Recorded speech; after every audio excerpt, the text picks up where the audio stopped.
What's up, everybody? It's your boy Duty back again with another video, and this time I'm taking a look at our boy DSP's daily podcast, where our boy he just shoves his foot in his mouth nonstop, and apparently he decided he wanted to go on some rant about restaurants and how only plebes and lowbrow and poor people eat at restaurants like Olive Garden, Red Lobster, and so on. And of course, Red Lobster. I mean, not Red Lobster. He's gonna touch on Red Lobster mostly and Olive Garden, because he's authentic Italian, and he just comes off as an entitled douche. Let's get into the video. This is the biggest debate on Twitter, and I'm going to join in on it. Ladies and gentlemen, 2 days ago, someone by the name of Alex Cohen posted up the following on Twitter. I don't understand how the following restaurants are still in business: Chili's, Applebee's, Olive Garden, and Red Lobster. The post went viral, and you have now people all over Twitter arguing with each other about these restaurants, but in particular, there's actually a defense force coming out in droves for, in particular, Red Lobster and Olive Garden. Okay? Wait till you hear some of these posts, and I'd like to definitely give you my take on this. Okay? No one really wants your take, but okay. Excuse me. I'm pretty sure it'll be entitled and douchey. If you are not in the United States, you may not know what any of these restaurants are. These are chained restaurants that very much serve Americanized food. However, they disguise it under the guise of different gimmicks. Okay? Chili's and Applebee's, you can argue, are kind of like diner style food, meaning they don't really specialize in anything, but they'll do a little bit of everything. Okay?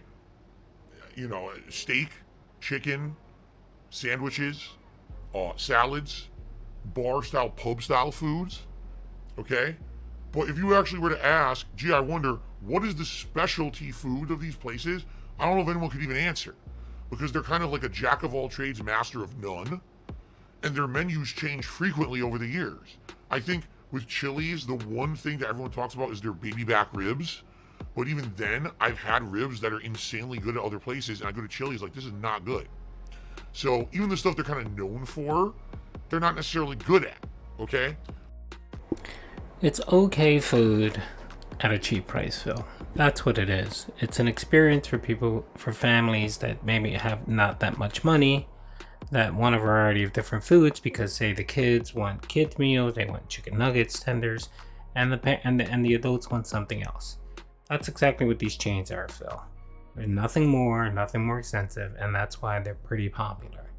Most people, unlike you, Phil, actually have families, have kids, and that's why they enjoy these type of style restaurants, Phil. We know for you it has to be gourmet and expensive, because, your meals aren't on your dime anyway. Your meals are on your denhead's dime. Olive Garden is the Americanized Italian restaurant. And what I mean by that is, if you go to an authentic Italian restaurant, you could probably sit down and get a staple dishes. A staple pasta dish, homemade pizza, a fresh soup of Italian style, that kind of stuff. If you go to Olive Garden, what you will get is the most Americanized, watered down version of said dishes that is not authentic at all. Okay?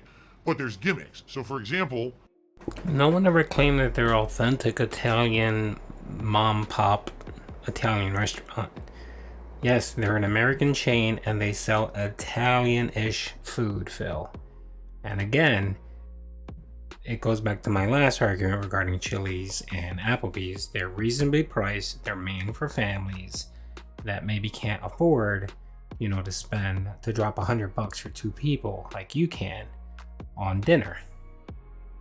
Oh, I'll get a pasta dish, but you get unlimited breadsticks with the pasta dish. Or you get a free soup or something with the pasta dish. Okay? The funny part is, these are all franchised out restaurants, meaning you can likely find an Olive Garden in a place where you would never find an actual real Italian restaurant. So what's happened is, over the course of the last 20 to 30 years in America, these restaurants have spread out over the country and found themselves in little towns, rural areas, in particular the Midwest United States, where you wouldn't necessarily see the authentic food that they're trying to replicate, so you don't know the difference between the Americanized franchise version and the authentic original dish. No, you moron. Most people, I would say 99% of the people know this. They just may not have a mom and pop style Italian restaurant in their area. Most of America is rural, Phil.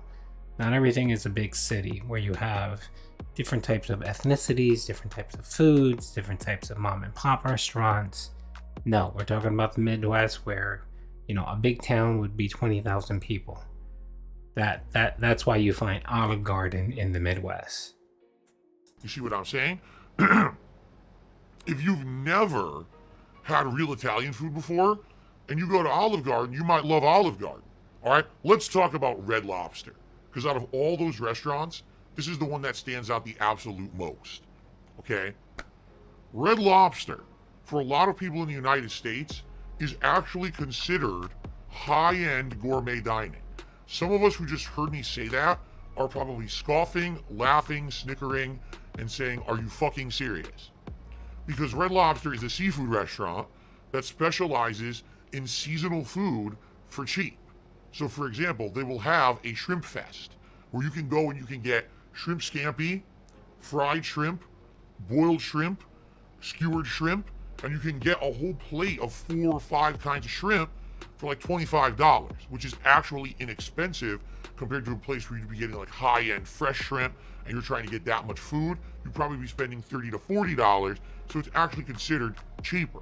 Okay? They have a lobster fest where they have all kinds of different lobster dishes. Lobster bisque, a lobster tail, with butter, sometimes a stuffed lobster tail, different dishes with lobster. And again, you'll get it for like 20 to 30 bucks, while as opposed to a high-end restaurant, it'll be much more expensive.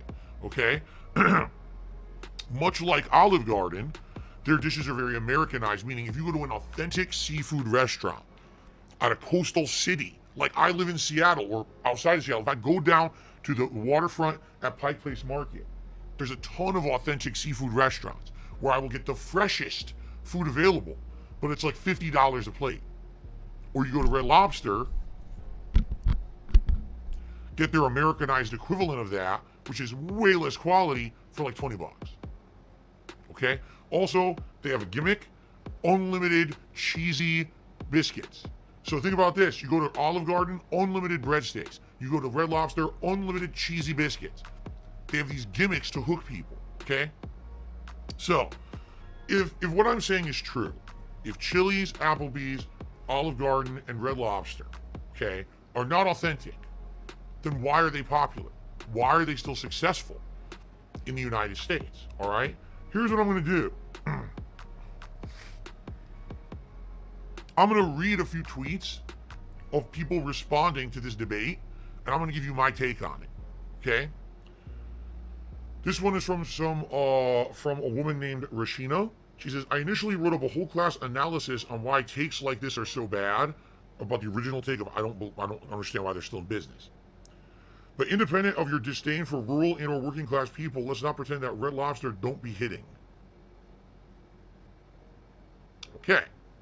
So in her opinion, if you don't like those restaurants, you're actually having disdain for rural and working class people in the United States.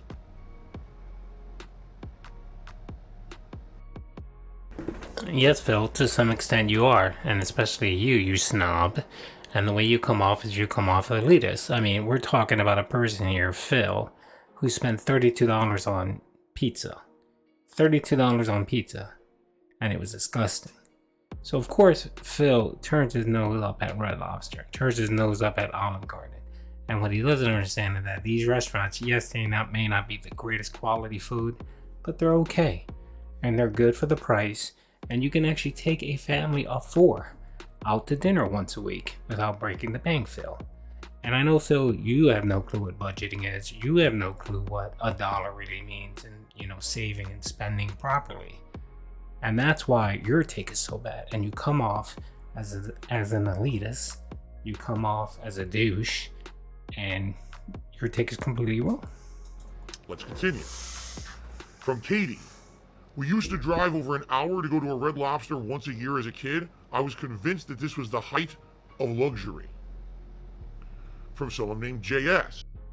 Yes, yet again, their family were probably working class. They probably had limited funds, and they probably used it as a treat to go out once a year to go to Red Lobster, and get seafood, which we all know seafood is very expensive.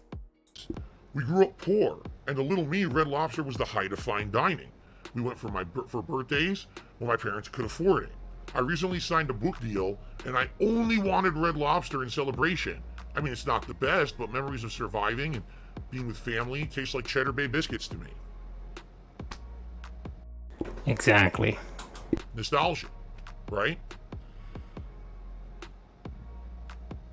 Someone named Gnome.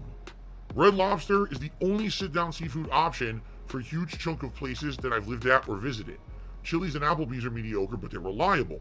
They're often the only place open later in suburbia, and they might be the only nicer place to go to when you live in a more rural area. Okay?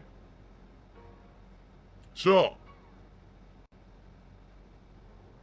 here's the fun part about this is I can understand both sides of the equation, all right? I understand that there's absolutely better, more authentic restaurants out there. And in truth, if you choose to actively go to a chain restaurant, like let's say for example, you live in the same town where there's an authentic Italian restaurant, but you choose to go to Olive Garden, okay? You're literally killing authentic business. You are. And it's funny because I live in that exact situation, okay? Right now, where I live, there is an Olive Garden at the local mall.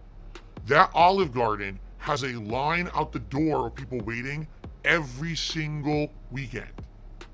I'm not exaggerating. You have to wait to get into Olive Garden where I live. But there's a couple more authentic, I wouldn't say fully authentic, but there are some more authentic Italian restaurants in my area. They're much more lower scale. You don't have to do reservations to eat there, and they're not as popular. But the food's more authentic. Now, and the food's more expensive.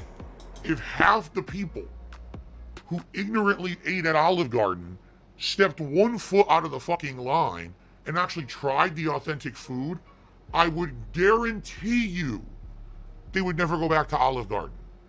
Their mind, it would be like, you ever see the meme of the guy going, I think it's from the Tim and Eric Awesome show.